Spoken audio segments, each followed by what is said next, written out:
की मी जनतेचा सेवक म्हणून या इलेक्शन मध्ये उतरलेले आहे. मला जनतेची सेवा करायची आहे. कुठली मालकशाही मला इथं ठेवायची नाही. आता तुम्ही जो मुद्दा उपस्थित केला, वरूनपर्यंत यंत्रणा इथं लागलेली आहे, तर कुठेतरी परिचारकांच्या नेतृत्वावर शंकाच आहे नाही. आणि धूळमुक्त पंढरपूर तर करायचंच आहे, त्याचबरोबर दहशतमुक्त पंढरपूर पण आपल्याला करायचं आहे. 40 वर्ष झालं तेच नगरसेवक, तेच सत्ताधारी तिथंच आहेत आणि प्रत्येक प्रभागात जरी गेलं तर कामही तशीच आहेत ना.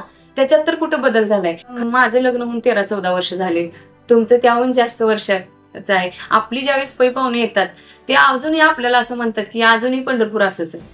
कुठंतरी हे मनाला लागतं हो. आतापर्यंत ज्यांनी ही सत्ता भोगले त्यांनी कधीच खालच्या लोकांना विचारतच घेतलं नाही. आणि त्यांचंही काहीतरी विजन असू शकेल, त्यांच्याही काहीतरी गरजा असू शकतील, त्यांचंही काहीतरी म्हणणं असेल ना की असं झालं पाहिजे. त्याही वर्गाला विचारात घेऊन काम करण्याची खूप गरज आहे. ही वेळ जी आहे ना ती तुमची माझी आहे. म्हणजे तुमच्या माझ्या प्रत्येक घटकाच्या अस्तित्वाची ही वेळ आहे. नमस्कार, करेक्ट कार्यक्रम मध्ये आपणा सर्वांचं पुनश्च एकदा सहर्ष स्वागत आहे. आज पंढरपूर नगर परिषदेच्या निवडणुकीच्या निमित्ताने आज आजच्या आपल्या पाहुण्या आहेत. कालच ज्यांनी पंढरपूर नगराध्यक्ष पदाची आपला उमेदवारी अर्ज दाखल केला त्या प्रणितीताई भालके हे आपल्या सोबत आहेत. ताई नमस्कार.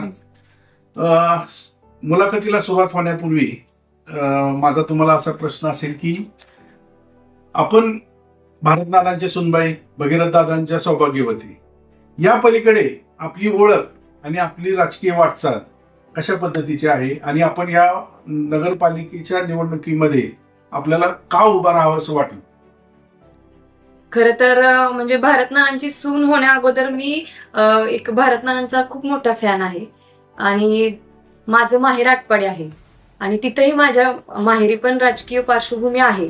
माझे आजोबा गावचे पाटील होते, त्याच्यानंतर माझे चुलते ग्रामपंचायतचे सदस्य होते, म्हणजे सरपंच होते. नंतर त्यांना आदर्श सरपंच म्हणून पुरस्कार दिलेला आहे जयंतराव पाटलांच्या हस्ते. आणि वडील पण ग्रामपंचायतला सध्या चालूमध्ये सदस्य होते.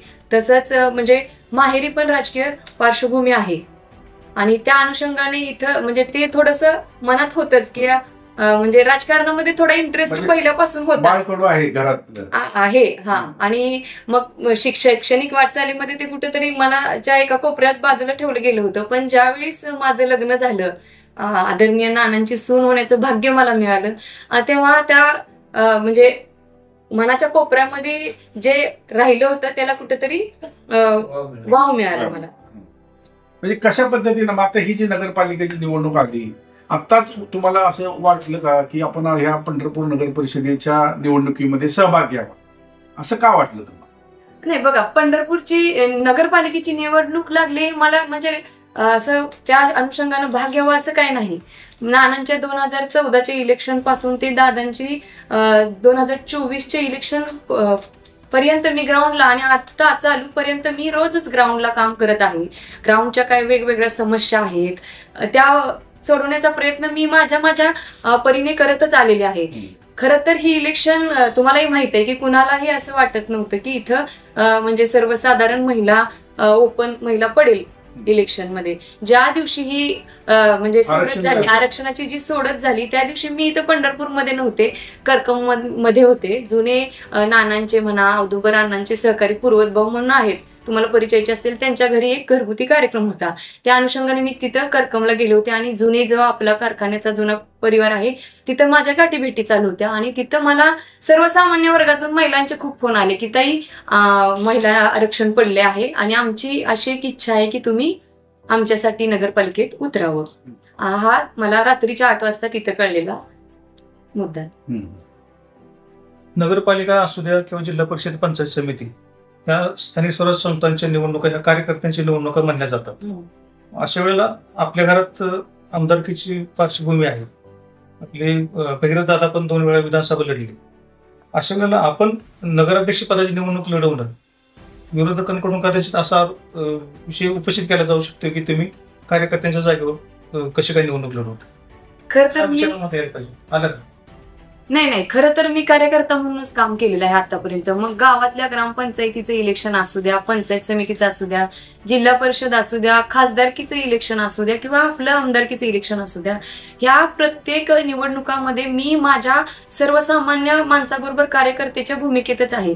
मला एखाद्या ग्रामपंचायतच्या सदस्याचा प्रचार करण्याची जबाबदारी दिली तर तितक्याच हिरिरीनं मी माझा माणूस म्हणून ती पार पाडलेली आहे. आणि तुम्ही मला बघितले काम करताना, मग ते ग्रामपंचायतचा सदस्य असू द्या किंवा खासदार आमदारकीचे इलेक्शन असू द्या, त्या प्रत्येक गोष्टीमध्ये माझ्या खालच्या लोकांसोबत राहून मी कार्यकर्ता म्हणूनच अजूनही मी स्वतःला कार्यकर्ताच समजते. आणि ही इलेक्शन ज्यावेळेस डिक्लेअर झाली तेव्हा माझ्यासोबत काम करणाऱ्या प्रत्येक कार्यकर्त्याने आणि तमाम मायबाप जनतेने ही माझी उमेदवारी जाहीर केलेली आहे, की त्यांनी माझ्या अंगावर एक हे टाकलेलं आहे की आता तू सेनापतीच्या भूमिकेत आहे आणि आपल्याला ही लढाई लढायची आहे. आता तुम्ही सांगितलं की तुमच्यावर अचानक निवडणूक लढवण्याची जबाबदारी आहे. तशी काय तुमची फारशी पूर्वी तयारी नव्हती किंवा इच्छा नव्हती. ज्यावेळी महिला आरक्षण निघालं पंढरपूर नगर परिषदेचं, त्याच्यानंतर कार्यकर्त्यांच्या भावना, लोकांचा दबाव, त्याच्यानंतर तुम्ही लढाईची तयारी केली.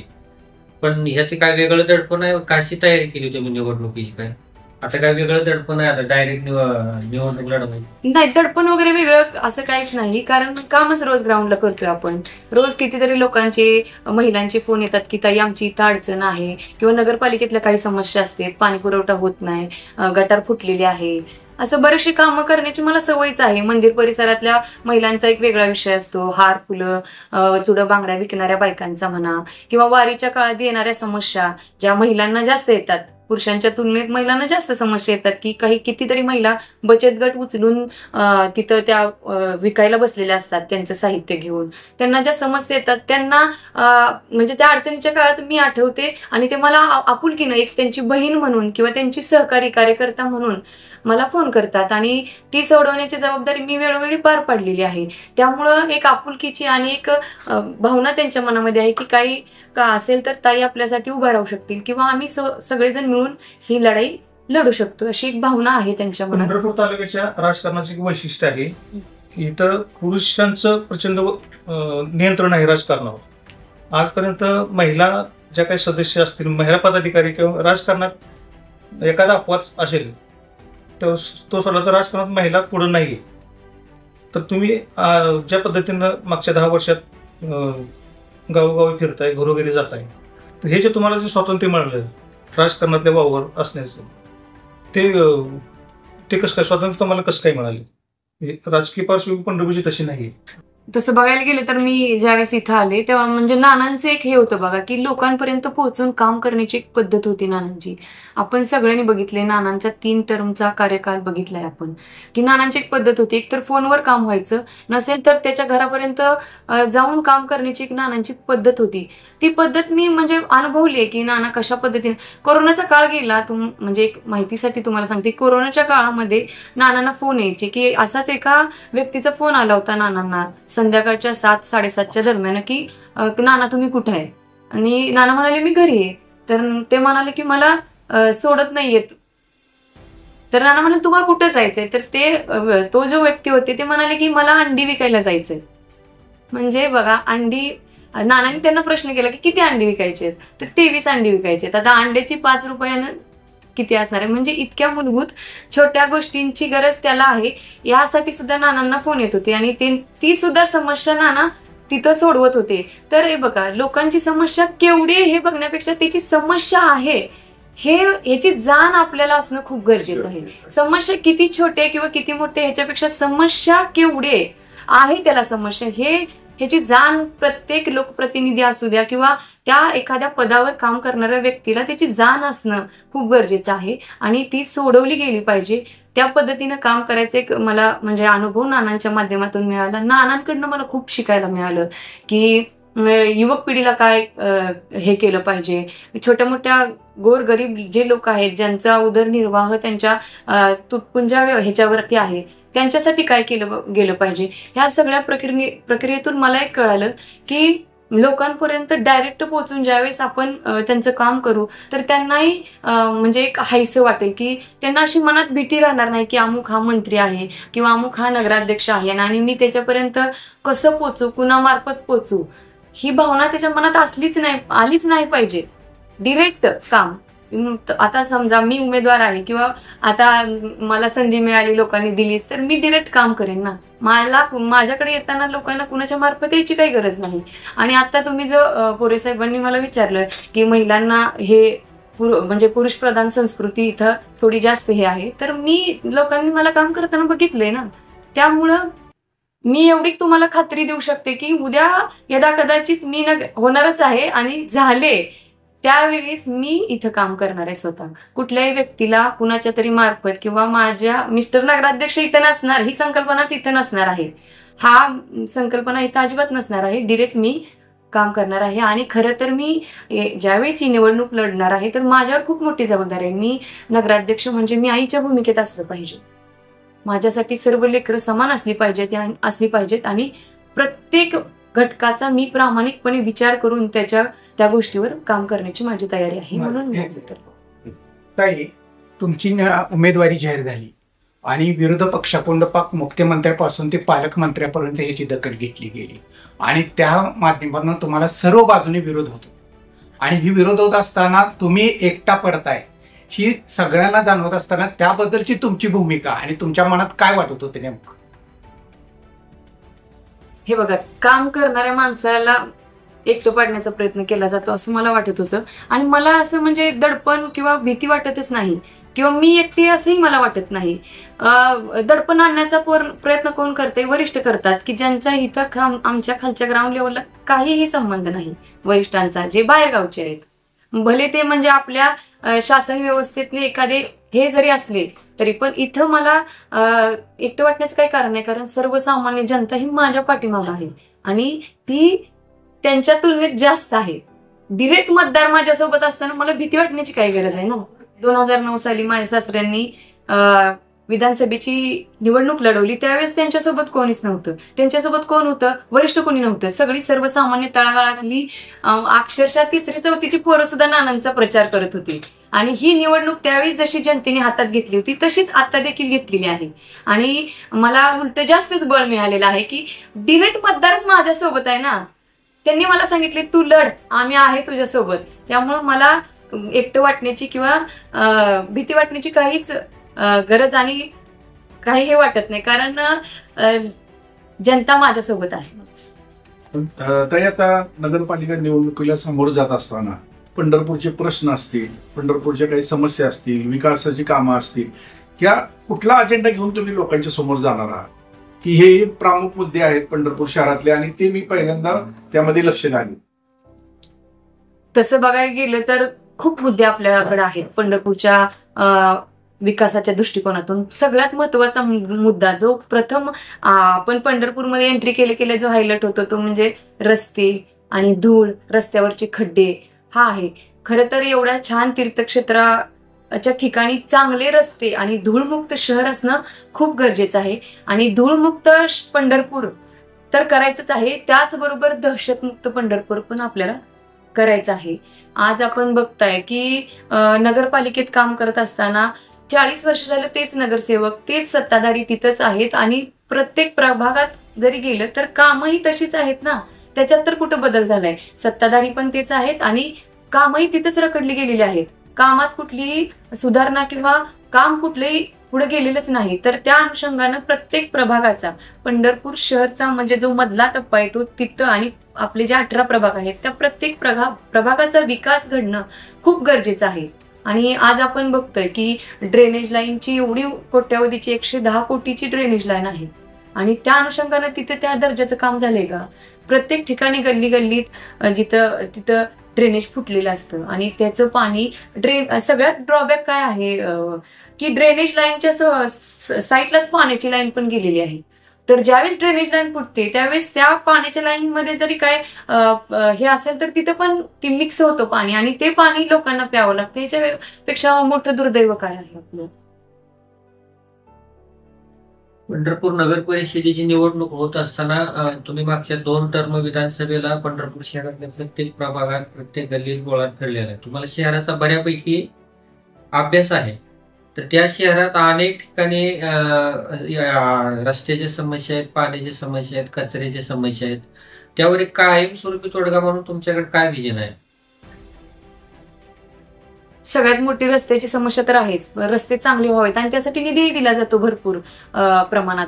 तुम्ही योग्य ठेकेदार जाऊन त्याला तिथं कान धरून बसवलं पाहिजे की हे काम झालं पाहिजे आणि जो रस्ता झालाय तो 5 ते 6 वर्ष तरी खराब नाही झाला पाहिजे, असा व्यक्ती त्या रस्त्याच्या कामाला दिला गेला पाहिजे.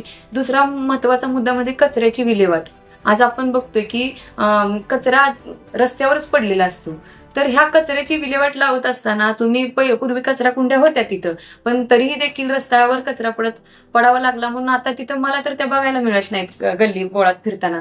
पण कचऱ्याची विल्हेवाट लावत असताना घंटागाडी प्रत्येक दारापर्यंत गेली पाहिजे आणि आता खूप कमी घंटागाडी येत्या, अजून थोड्या वाढवल्या पाहिजेत. आता आपण बघतोय की पूर्वीचं पंढरपूर आता इसबावीच्या वाखरीच्या टोकापर्यंत गेले.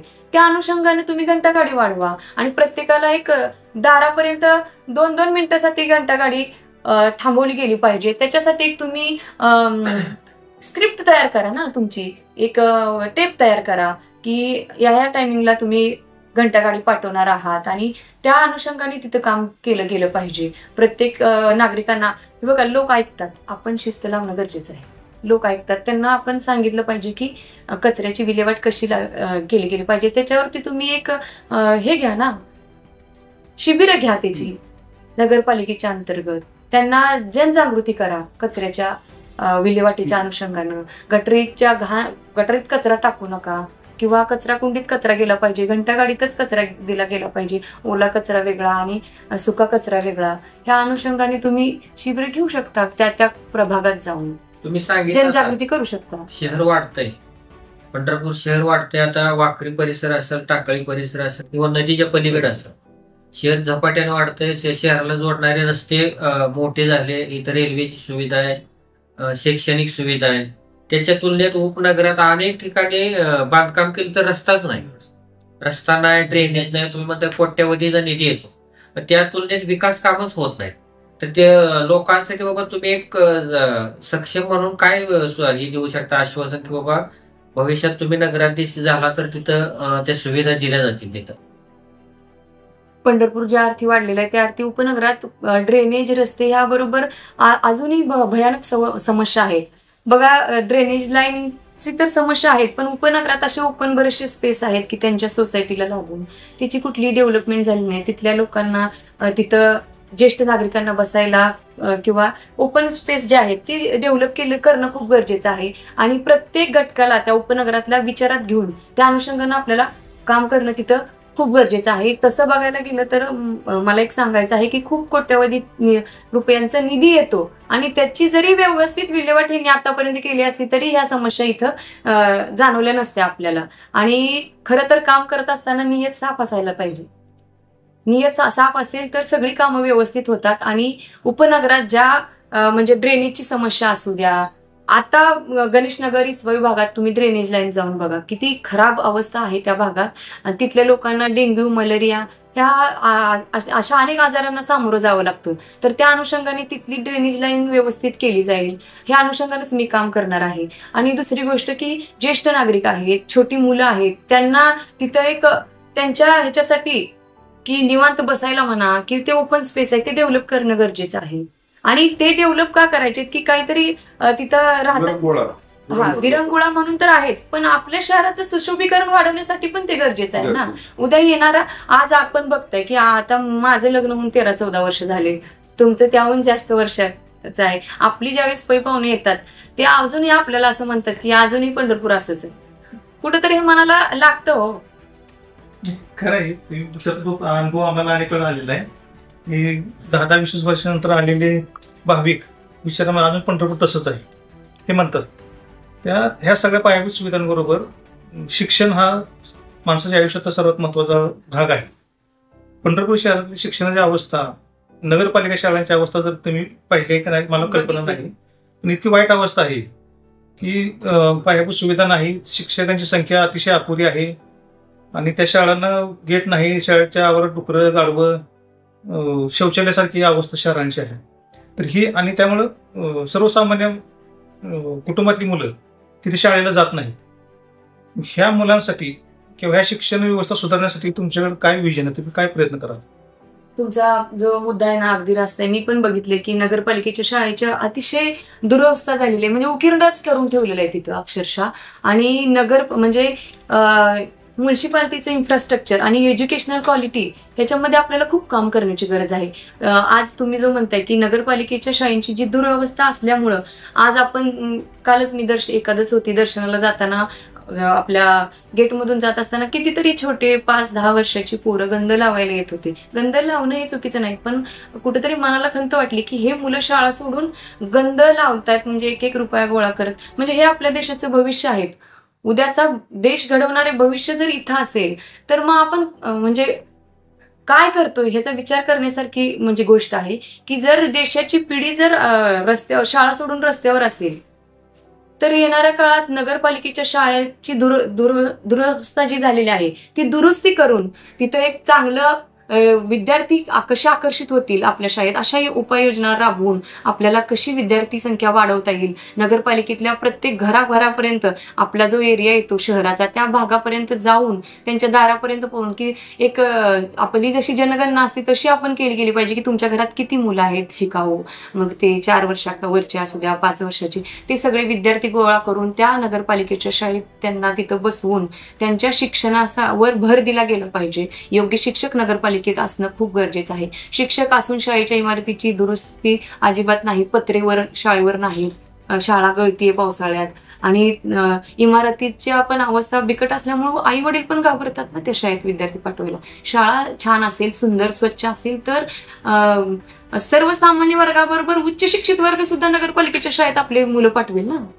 मंगळवेढा नगरपालिकेच्या अंतर्गतच्या शाळा आहेत ना त्या आदर्श म्हणता येतील अशा आहेत. एकदम तिथल्या अनेक विद्यार्थ्यांनी स्कॉलरशिप सारख्या परीक्षांमध्ये यश मिळवले, शाळांचे सन्मान झालेले आहेत. तर ते मॉडेल तुम्ही बघितले का प्रत्यक्ष आणि त्याचा इथं तुम्हाला उपयोग करता येईल कसं? नक्कीच करता येईल, त्याहून चांगलं करता येईल. तीर्थक्षेत्र असल्यामुळं मंगळवेढ्याच्या तुलनेत आपल्याला इथं भरपूर करण्यासारखं आहे आणि निधी देणारे लोकही खूप आहेत. इव्हन सरकारचा निधी म्हणजे जो शासकीय निधी आहे त्याच्याहून जास्त इतर जे भाविक आहेत ज्यांचं पंढरपूरवर खूप प्रेम आहे ते लोकही तुम्हाला द्यायची तयारी दाखवतात, पण इथं अगोदरच्या लोकांनी करण्याची नियतच दाखवली नाही ना.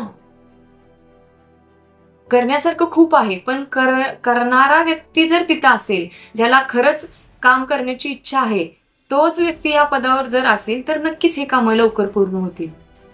प्रत्येक गोष्टीचं काम, मग शाळेची अवस्था बघा, आता जाऊन बघू शकतो आपण की अतिशय उकिरंडा करून ठेवलेला आहे त्या शाळेचा. तिथं सुशोभीकरण करून, शाळेला रंगरंगोटी करून तिथं विद्यार्थी संख्या कशी वाढवता येईल ह्याचा विचार जर आपण केला आणि चांगलं शिक्षण देण्याचा आपण प्रयत्न केला तर नक्कीच पंढरपूर बरोबर देशाचं भविष्य घडेल. पंढरपूर शहरातील गरजू गोरगरीब लोकांना हक्काची घरे मिळावी यासाठी प्रधानमंत्री आवास योजनेतून एक मोठं संकुल उभा केले. तिथं गेल्या अनेक वर्षांपासून तिथं लोकांची मागणी असून काम पूर्ण होऊन ते पूर परिस्थितीच्या क्षेत्राची कुठलीही चौकशी न करता तिथं बांधकाम केलं ते अर्धवट अवस्थेत आहे. त्याचा लोकांना काही फायदा नाही. तिथं कोट्यावधी शेकडो कोटीचा निधी जिरला. बाबा ते लोकांना घर मिळावेत किंवा त्याच्यावर काय कारवाई होईल म्हणून काय आपलं काय विजन आहे का? एक तर तो जो प्रधानमंत्री आवास योजनेचा प्रकल्प आहे तो चुकीच्या ठिकाणी, म्हणजे पूर परिस्थितीमुळे अक्षरशः तळ्यासारखी परिस्थिती खाली होती. तो बांधताना एकतर चुकीच्या ठिकाणी बांधलेला आहे आणि जरी झालाय आता तर तिथं ज्या लोकांना घरं दिली जाणार आहेत ती त्यांच्या म्हणजे आवाक्याच्या बाहेरचा त्याचा रेट आहे. तर त्यांना माफक रेट म्हणजे माफक दरात ती घरं दिली जावीत. जो कोण तो घरधारक आहे त्यांना माफक दरात घरं दिली जावीत. आणि बरेचसे काही गेलेली पण घरं आहेत की ज्यांच्याकडून नगरपालिकेने पैसे घेतलेले आहेत पण त्यांना ते घरच अजून हातात ताब्यात आलेलं नाही. ज्या वेळेस ती लोक तिथं नगरपालिकेत त्यांचे पैसे परत घेण्यासाठी जातात तेव्हा त्यांना म्हणजे ती पूर्ण रक्कम माघारी दिली जात नाही. त्याच्या बांधकामात प्रचंड भ्रष्टाचार झाला असे शहरात अनेक आरोप केले जातात. मात्र त्यावेळेस त्याच्यावर सत्ताधारी किंवा विरोधक काही बोलायला तयार नाही. मग ते निष्क्रिय दर्जाचं काम त्यांचंच आहे ना, मग ते कसे बोलतील त्याच्यावरती? कितीतरी घरधारक आहेत ज्यांनी काही लोकांनी तिथं घर घेतलेत त्यांना ही गोष्ट लक्षात आल्यावरच त्यांनी ती माघार घ्यायची वेळ त्यांच्यावर आली आणि यावेळेस त्यांनी वेळोवेळी पाठपुरावा करून त्या घराची जी काही रक्कम भरली गेली ती आम्हाला माघारी द्यावी अशी मागणी केलेली नगरपालिकेकडे. असे बरेचसे घरधारक माझ्याकडे पण आहेत पण ते लोकांना त्याची पूर्तताच केली जात नाही. इव्हन त्याच्याबद्दल कुठलीही गोष्ट किंवा काहीच त्यांच्याकडे सांगितली जात नाही. पंढरपूर नगरपालिकेचे अनेक ठिकाणी व्यापारी संकुल आहेत. 1000 ते 1100 त्यांचे दुकान गाळे आहेत. अनेक साधारण 30-40 वर्षापासून दुकान कमी झालेली आहेत. आज त्यांची पण स्थिती चांगली नाही. त्या व्यापाऱ्यांच्या पण तक्रारी आहेत. त्या संदर्भात आपण काय माहिती घेतली का किंवा त्यांची आपला संपर्क झालाय का? आपलं त्या संदर्भात काय विजन काय आहे का त्या दुरुस्ती होईल? पंढरपूर तुम्ही ज्या प्रमाणे म्हणताय तसं पंढरपूरमध्ये अनेक जुने व्यापारी संकुल आहेत, पण त्या व्यापारी संकुलांची भयानक दुरावस्था आहे. त्यांच्याकडून व्यवस्थित भाडे आकारलं जातं, पण त्या मानाने तिथं काम करणाऱ्या किंवा तिथं स्थिर असणाऱ्या व्यापाऱ्यांना एकही सुविधा मला तुम्ही दाखवून द्या, काय आहे का तिथं? एकही सुविधा नाही. त्या व्यापारी संकुलामध्ये साधं टॉयलेट बाथरूम नाही, आणि जरी असेल तर त्याची दुरवस्था झालेली आहे, ती स्वच्छता नाही. तुम्ही त्यांच्याकडून माफक भाडं घेता, पण त्या तुलनेत त्यांना तेवढी सुविधा दिली गेली आहे का? त्या व्यापारी संकुलांची काही इमारती तर कोसळण्याच्या अवस्थेत आहेत. त्या ठिकाणांची दुरवस्था करणे. दुसरी गोष्ट म्हणलं तर जे व्यापारी संकुल आहे त्याची साधी रंगरंगोटी पण होत नाही. दुकानधारकाकडून भाडं आकारलं जातं, पण त्यांना तेवढ्या माफक सुविधा दिल्या जात नाहीत. टॉयलेट बाथरूमची सोय नसली, तिथं कुठल्या मूलभूत सुविधा ज्या आपल्याला गरजेच्या आहेत, बेसिक सुविधा सुद्धा तुम्ही तिथं पुरवठा केला जात नाही. त्या अनुषंगानं प्रत्येक गोष्टीचा विचार करूनच मी तिथंही काम करणार आहे. प्रत्येक व्यापारी वर्गाला विचारात घे. त्याचबरोबर भाजी मंडई आपल्याकडे विकसित नाही. नव्या पेठेतली भाजी मंडई, तिथंही तेच अवस्था आहे की तिथल्या लोकांना अनेक समस्यांना सामोरं जावं लागतं, की रस्त्यावर बसावं लागतं. व्यवस्थित कुठले त्यांना खोके दिले गेलेले नाहीत. छोटे स्टँड म्हणा, करण्यासारखे मुद्दे खूप आहेत की तिथे जेवढ्या लोक बसतात त्या लोकांना प्रत्येकाला तुम्ही स्टँड देऊ शकता. छोटे छोटे स्टँड की भाजी मांडण्यासाठी ते करू शकता. इंदिरा मार्केटची तीच अवस्था आहे की ती तरी वर्षापासून ते मार्केट तिथं आहे. तिथं साधे कट्टे किंवा कुठलीच गोष्ट नाही. आणि महिलांना भेडसावणाऱ्या समस्या त्या भागात अजून जास्तीच्या आहेत. त्याचबरोबर मार्केटची ती अवस्था झाली. दुसरी गोष्ट की सुशोभीकरणाच्या दृष्टिकोनातून की पंढरपूर तीर्थक्षेत्र आहे, विठ्ठलाला येणारा भाविक वर्ग भरपूर आहे, आणि त्याचबरोबर आपलाही इथं सुशिक्षित वर्ग भरपूर आहे की जेणेकरून त्यांना विरंगुळा म्हणून आपल्या आसपासच्या भागामध्ये कुठेतरी बसायला जावं असं कुठलंच ठिकाण डेव्हलप झालेलं नाही. एखादं उद्यान डेव्हलप झालेलं नाही. पद्मावती उद्यान डेव्हलप केलं, पण आता सध्या त्याचा मेंटेनन्स बघा जाऊन, काहीच मेंटेनन्स तिथं केला गेला जात नाही. दुसरी गोष्ट यमाई तुकाई तलावाच्या तिथं तुम्ही सुशोभीकरण करतो म्हणाला, पण तिथली अवस्था जाऊन बघा. करण्यासारख्या गोष्टी खूप आहेत, पण ह्या केल्या गेल्या नाहीत आणि निधी असून केल्या गेलेल्या नाहीत.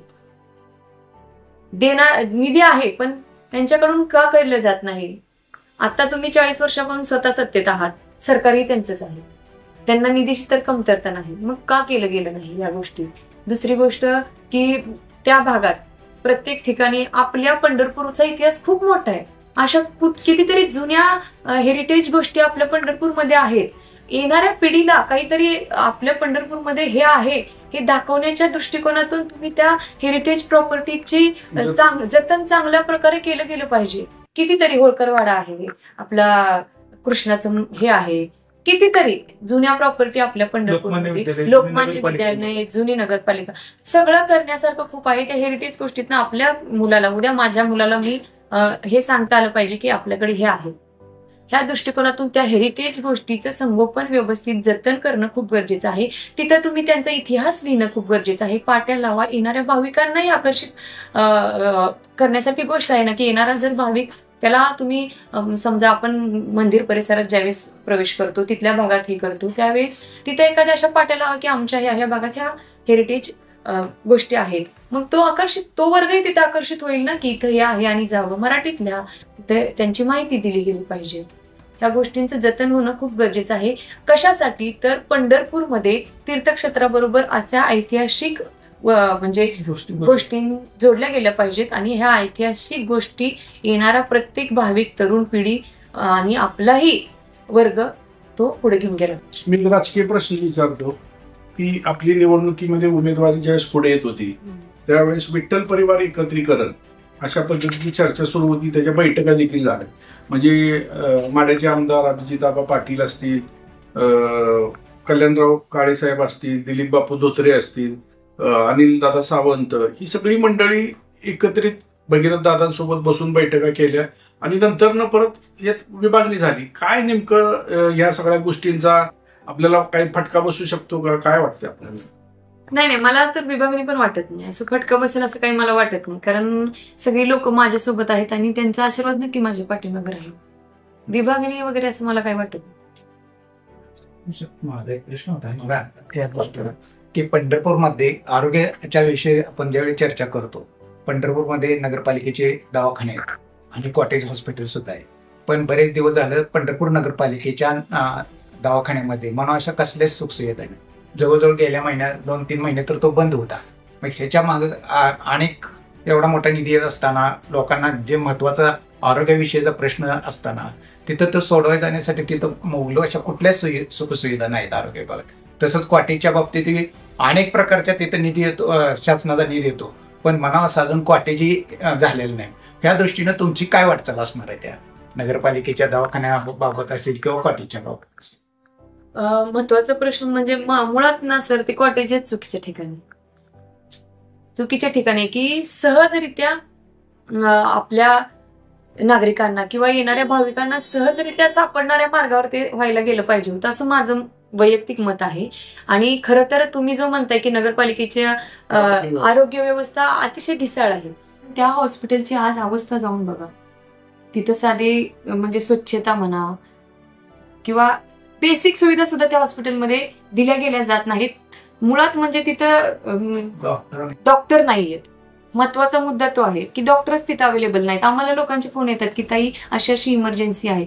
बघा, एखादी लेडीज डिलिव्हरीला जर तिथे गेली, आता तिला मी लेडीज आहे म्हणून मला त्या वेदना कळू शकतात की आपल्याला ज्यावेळेस लेबर पेन होतो तो काही सांगून होत नाही ना, इमर्जन्सीच येते. त्यावेळेस एखाद्या अचानक मग रात्रीच्या कितीही वेळेला ती लेडीज त्यावेळेस तिथं दवाखान्यात जाते, त्यावेळेस तिथं कोणीच नसते सुविधा द्यायला. मग अशा कारणाने त्यांची तिथं हाल होतात आणि मग आपल्याला नाईलाजाने प्रायव्हेटला हे करावं लागतं आणि ते गोरगरिबांना परवडणारं नाही. पंढरपूरची राजकीय संस्कृती पुरुष प्रधान आहे. तुमच्याकडे एक सक्षम महिला नेतृत्व म्हणून तुम्ही स्वतःच्या कर्तृत्वावर पुढे आलात. भविष्यात नगराध्यक्ष झाल्यानंतर दर्शनासाठी येणाऱ्या महिला असतील किंवा शहरातील महिला असतील, यांच्यासाठी एक तुमचे काय विजन आहे असं शहरात? एक तर माझं सगळ्यात मोठं विजन आहे की दारापर्यंत जाऊन काम करायचं. प्रत्येक घटकाला आपल्याला विचारात घ्यावं लागणार आहे. आतापर्यंत ज्यांनी ही सत्ता भोगली त्यांनी कधीच खालच्या लोकांना विचारातच घेतलं नाही. आणि त्यांचंही काहीतरी विजन असू शकेल, त्यांच्याही काहीतरी गरजा असू शकतील, त्यांचंही काहीतरी म्हणणं असेल ना की असं झालं पाहिजे. त्याही वर्गाला विचारात घेऊन काम करण्याची खूप गरज आहे. कारण ही नगरपालिका कुणा एकट्या माजी किंवा सत्ताधारी कोण जे आहेत त्यांची नाही, तर ही नगरपालिका जी आहे ती कुणासाठी आहे, तर पंढरपूर तालुक्यातील म्हणजे शहर आहे ना, त्या प्रत्येक घटकाचे आहे आणि त्या प्रत्येक घटकाला विचारात धरून काम करण्याची माझा मानस आहे. आणि त्या अनुषंगानं महिला वर्गासाठी एक वेगळं धोरण आखण्याची खूप गरज आहे. नगरपालिकेच्या योजनाही असतात ज्या महिलांसाठी आलेल्या असतात, त्या योजनांवर देखील काम करण्याची खूप गरज आहे. कारण आतापर्यंत सर मी बघते की एकही योजना खालीपर्यंत पोहोचत नाही. कितीतरी अशा असंख्य योजना आहेत की त्याच्यामुळे महिलांना हाताला काम मिळू शकतं, उद्योग मिळू शकतो. त्या अनुषंगानं काम करण्याची गरज आहे. प्रत्येक महिलेला एक विचारात धरून काम करण्याची गरज आहे. खाली आपल्याकडे लकेरी समाज आहे, चुडे बांगड्या तयार, तुळशीच्या माळा आपल्याकडे तयार होतात किंवा इतर जो छोटा व्यावसायिक आहे त्यांना एक छोटं मार्केट उपलब्ध करून देण्याची गरज आहे. कारण आज मंदिर परिसरामध्ये तुम्ही बघताय की जे लोक खाली बसतात, चुडं बांगड्या हार फुलं विक्रेते आहेत, त्यांना प्रचंड भयानक समस्यांना सामोरं जावं लागतं. असं कोणी 10-10 मिनिटाला येऊन त्यांना तिथून उठवतं आणि उठवताना ते उठून जावं असं म्हणून सांगत नाही, डिरेक्ट त्यांच्यावर अटॅक केला जातो की त्यांचे साहित्य हिसकावून फेकलं गेलं जातं. कितीचा 200 रुपयाचा धंदा असतो त्यांचा दिवसाचा. चुड्याला आज दर बघा, 10 रुपयाचा चुडा ती बाई दिवसात किती लोकांना करते. तर ती तिच्या कशाला करते, घर चालवण्यासाठी करते. तर त्या लोकांना कुठेतरी स्थिरता दिली पाहिजे, त्यांचा व्यवसाय करण्यासाठी स्थिरता दिली पाहिजे. असंख्य फेरीवाल्यांना तुम्ही कार्ड देऊन मध्ये फिरवता, मग स्थायिक लोकांचा विचार केला पाहिजे ना तुम्ही. मंदिर परिसराचा विषय निघाला, शासनाकडून पंढरपूर मंदिर संदर्भात कॉरिडॉर प्रस्तावित आहे. कॉरिडॉरच्या संदर्भात आपली आणि आपल्या आघाडीची काय भूमिका असेल? हे बघा, कॉरिडॉरच्या संदर्भात माझी एवढीच भूमिका असेल की तिथे 600च्याहून लोक बाधित आहेत. त्या प्रत्येक घटकाला 600 प्रत्येक घटकाला तुम्ही विचारात घेऊनच तिथला निर्णय घेणं खूप गरजेचं आहे. त्यांच्या व्यवसायाचा, त्यांच्या राहणीमानाचा, त्यांच्या ज्या काही गरजा आहेत त्या प्रत्येक गरजेचं निवारण आधी करा आणि मग त्या गोष्टीला तुम्ही हात घालणं खूप गरजेचं आहे. तुम्ही आता मागच्या 10 वर्षापासून पंढरपूरच्या सार्वजनिक जीवनात काम करताय आणि नानांच्या नंतर भगीरथ दादांनी पण ती जबाबदारी घेतलेली आहे. मधल्या काळात दादांच्या संदर्भात तक्रार आहे कार्यकर्त्यांची की दादा भेटत नाहीत, बोलत नाहीत, फोन घेत नाही. फोन घेत नाहीत आणि तुम्ही मात्र सहज उपलब्ध असता कार्यकर्त्याला, फोनवरून त्यांची कामं करणं, घरोघरी भेटी देणं. तर दादांच्या बाबतीत ही जी तक्रार आहे त्या संदर्भात तुमचं काय मत आहे की दादा खरंच तसे आहेत का, त्यामुळे दुसरं काय कारण आहे की फोन न येणं, लोकांपर्यंत न दिसणं? दादा मग तुम्ही आता त्यांना अधिक ओळखता, नेमकं काय आहे, त्यांचा स्वभाव कसा आहे किंवा काय, असं का त्यांच्या बाबतीत म्हणलं जातं?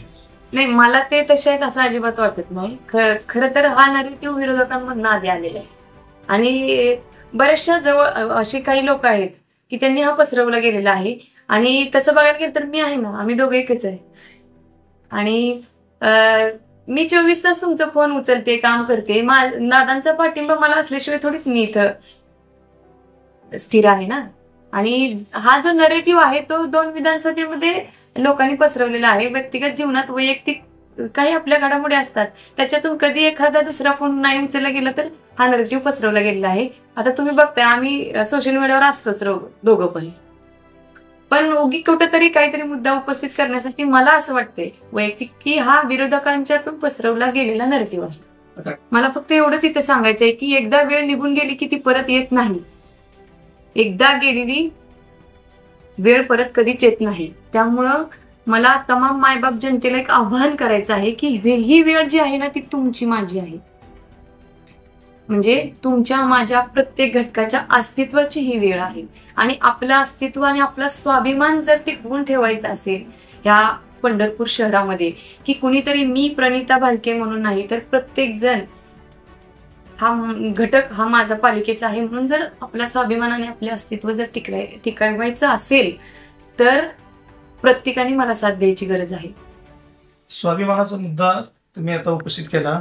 भारत नानाची लढाई ही 2009 साली त्याच मुद्द्यावर झाली की स्थानिक नेतृत्वाने मोहिते पाटील त्यावेळेला ऐनवेळी आले होते. तो विषय झाला. ह्या निवडणुकीला आज जर बघितलं तर परिचारक हे स्थानिक स्वयंभू नेतृत्व आहे, त्यांचा प्रभाव इथं खूप मोठा आहे आणि प्रत्येक निवडणुका ते स्वतः निर्णय घेतात, स्वतः उमेदवार ठरवतात आणि त्यांच्या धोरणानुसार निवडणूक होते. ह्या निवडणुकीत असं झालंय की वरून सांगितलं गेले की तुम्ही असं करा, तुम्ही असं करा, हे उमेदवार घ्या, हे चिन्ह घ्या. हा जो दबाव टाकला गेलाय वरून, बोला तो पक्षाचा असेल किंवा राजकीय कुठल्या अदृश्य शक्तीचा तुम्ही काल उल्लेख केला, तर ह्या निवडणुकीत ते चित्र आहे दिसतंय का की बाहेरची शक्ती आणि स्थानिक नेतृत्व याच्यामध्ये अस्मितेचा मुद्दा कुठं तुम्हाला जाणवलाय का तुम्ही करत असताना, दिसतंय तसं काही चित्र? आता तुम्ही जो मुद्दा उपस्थित केला वरूनपर्यंत यंत्रणा इथे लागलेली आहे तर कुठेतरी परिचारकांच्या नेतृत्वावर शंकाच आहे. नाही, तुम्ही जे म्हणाला की ते स्वयंभू निर्णय घेतात, ज्या वेळेस त्यांना या निर्णयातून बगल दिली गेलेली आहे त्यावेळेस ते इथं कुठेतरी अपयश ठरलेले दिसत आहेत ना. वरून ज्यावेळेस कामाचा मुद्द्याचा प्रश्न येतो त्यावेळेस काम करण्यासाठी निधी माफक दरात इथं आलेला आहे, मुबलक निधी आलेला आहे आणि त्या निधीची तरतूद कशी केली गेलेलीच नाहीये ना. त्यामुळे त्यांचं नेतृत्व इथं अपयशी ठरलेलं आहे. आणि दुसरी गोष्ट की काम करत असताना, उमेदवारी दाखल करत असताना मी कुठल्याही म्हणजे समोरच्या उमेदवाराकडून कुठलीही अपेक्षा न करता कामाचा माणूस म्हणूनच त्या प्रभागात काम करणारा सर्वसामान्य व्यक्ती उमेदवार म्हणून दिलेला गेलेला आहे. त्यामुळं सर्वसामान्य लोकांची जी भावना आहे ती त्या उमेदवाराशी संलग्न असणं खूप गरजेचं आहे ना. त्या अनुषंगानेच आपण तिथे उमेदवार दिले गेलेले, म्हणजे आता जे डिक्लेअर होणार आहेत ते दिले गेलेले आहेत आणि त्या अनुषंगाने तो त्यांना एक माहित आहे ना की माझ्या प्रभागातला हा उमेदवार माझं काम सहजरित्या पार पाडू शकतो. अशा अनुषंगाने आपण उमेदवारी दिलेल्या आहेत. त्यांनी कशा अनुषंगाने दिलेले आहेत हे तुम्हालाही माहिती. आज आपण बघताय की आपल्या पंढरपूर किती वर्षापासून इथं आहे आणि त्या तुलनेत तुम्ही अक्कलकोट बघा जवळचं, तुळजापूर मागणं सुधारायला लागलं, आपलं शिर्डी बघा आणि तुमचं शेगाव बघा. त्या ठिकाणी जी व्यवस्था दिली जाते किंवा तिथली ज्या आता सध्याची स्थिती आहे आणि आपल्या पंढरपूरची स्थिती आहे याच्यात किती तफावत आहे बघा. म्हणजे आपल्याकडे खूप होतं, म्हणजे आपल्याकडे एक ती म्हण आहे बघा देवाला द्यायला आणि पदर नाही घ्यायला, अशी अवस्था आपली आहे. दिलं खूप गेलेलं आहे, पण ते पुढे कामच झालेलं नाही ना. ह्याच्यावर विचार करण्याची खूप गरजेचं आहे. तमाम सुज्ञ नागरिकांनी ह्याचा विचार करणं खूप गरजेचं आहे. त्यांना माहिती असणं गरजेचं आहे की तीर्थक्षेत्र म्हणून आपल्या पंढरपूरला भरपूर प्रमाणात निधी येतो. तो निधी कुठं जातो हे त्यांना कळतच नाही ना. त्यांना कोणी विचारत धरत नाही, त्यांना माहिती होत नाही कुठल्या गोष्टीची, की बाबा इथं इथं ह्या सुविधा करण्यासाठी हे निधी येतात. ह्या माहिती द्या ना तुम्ही नागरिकांना. मग नागरिकांची पण जबाबदारी राहील ना की आमच्या या भागासाठी हा निधी उपलब्ध झालेला आहे आणि हे काम तुम्ही कधी करताय. आमच्याकडे ते अधिकार राहतील ना आम्हाला प्रशासनाला जाब विचारण्याची. की काल तुम्ही एक वाक्य पत्रकारांशी बोलताना विचारलं की 2 वेळेला विधानसभा हारून मी लोकांमध्ये आहे, निवडून आलेले घरात आहेत. ते कुणाला उद्देशून होतं आणि काय ह्याच्या मागचं तुम्हाला कुणाला दिवसायचं वगैरे कसं काय? नाही, असं डिवचायचं वगैरे काय नाही. मी कामाला धरून म्हणजे पुढे जाणारी व्यक्ती आहे. तुम्ही मला पत्रकारांनी जो प्रश्न विचारला होता की 2 विधानसभा माझ्याकडून पराभूत झाल्या, तर त्यात मी माझं प्रामाणिक दिलं होतं, योगदान दिलं होतं. काम करताना लोकांपर्यंत पोहोचून त्यांच्या अडीअडचणींना सामोरं जाणं जो झाला, त्याच्या माझी 2024ची इलेक्शन झाली त्याच दिवशीपासून मी काम करते. म्हणजे इलेक्शनचा निकाल होता ना त्या दिवशीपासून मी लोकांच्यात आहे. आणि मी कुणाला दिवस वगैरे हे देत नाही. ज्यांनी पंढरपूरच्या साठी हे केलं, लोकप्रतिनिधींना साथ संगत केली, त्यांनी इथं म्हणजे काय केले पंढरपूरमध्ये, कशाच्या म्हणजे त्यांचा अजेंडा काय आहे त्यांनी आधी मला सांगावं. म्हणजे काय अजेंडा आणि काय घेऊन तुम्ही उतरणार आहात नगरपालिकेत. सध्याची निवडणूक ही चालू आहे ती सुरुवातीच्या काळात दुरंगी होईल असं चित्र होतं. त्याच्यानंतर परिवारातीलच एक घटक असलेले आमदार अभिजित आबा पाटील हे स्वतंत्र निवडणूक लढवण्याच्या तयारीत आहेत. लढणार का नाही आणखी निश्चित जरी नसलं तरी तिरंगी निवडणुकीची चिन्ह आहे. त्या तिरंगी लढतीचा तुम्हाला फायदा होईल का तोटा होईल? फायदा तोटा आपण बघण्याची काय गरज आहे ना. आपण व्हिजन घेऊन उतरलोय, लोकांची कामं करण्यासाठी उतरलोय. लोक ठरवतील ना की कोण योग्य उमेदवार तिथं द्यायचंय आपल्याला, कोण कामाचा माणूस तिथं द्यायचा आहे. मी तुम्हाला अगोदरच हा मुद्दा क्लिअर केलेला आहे की मी जनतेचा सेवक म्हणून ह्या इलेक्शनमध्ये उतरलेले आहे. मला जनतेची सेवा करायची आहे. कुठली मालकशाही मला इथं ठेवायची नाही. त्यासाठी मी इथं उतरले. लोक सुज्ञ आहेत, नागरिक नक्कीच मला म्हणजे साथ देतील. आतापर्यंत नानांच्या जाण्यानंतर ह्या भागात काम करत असताना तमाम मायबाप जनतेनं मला मुलीसारखं त्यांच्या पदरात घेतलेलं आहे. कुठल्याही गोष्टीची म्हणजे मला कमी पडू दिली नाही ह्या भागात काम करताना. आणि त्या खरं तर माझं म्हणजे अस्तित्व जे तयार झालेलं आहे, माझं जे अस्तित्व आहे ते माझ्या लोकांमुळे आहे. त्यांनी मला इतका आधार दिलेला आहे की काम करत असताना त्यांनी मला आधार दिलाय आणि त्याच्यामुळे मी आज इथं आहे. आणि आता इथंच्या पुढच्या काळात त्यांची कामं करण्याची, त्यांचा आधार बनण्याची माझी जबाबदारी. या होत्या परिणितीताई भगीरथ भालके. पंढरपूर नगर परिषदेच्या निवडणुकीमध्ये त्यांनी नगराध्यक्ष पदासाठी उमेदवारी अर्ज दाखल केलाय आणि निवडणुकीला सामोरे जात असताना पंढरपूर शहराचे विकासाचे प्रश्न, समस्या यावरती त्यांनी अतिशय मनमोकळ्या आपल्याशी गप्पा मारलेल्या आहेत. परिणितीताई भालके यांची ही मुलाखत आपल्याला कशी वाटली कमेंट करून जरूर सांगा. आता इथेच थांबूयात. धन्यवाद.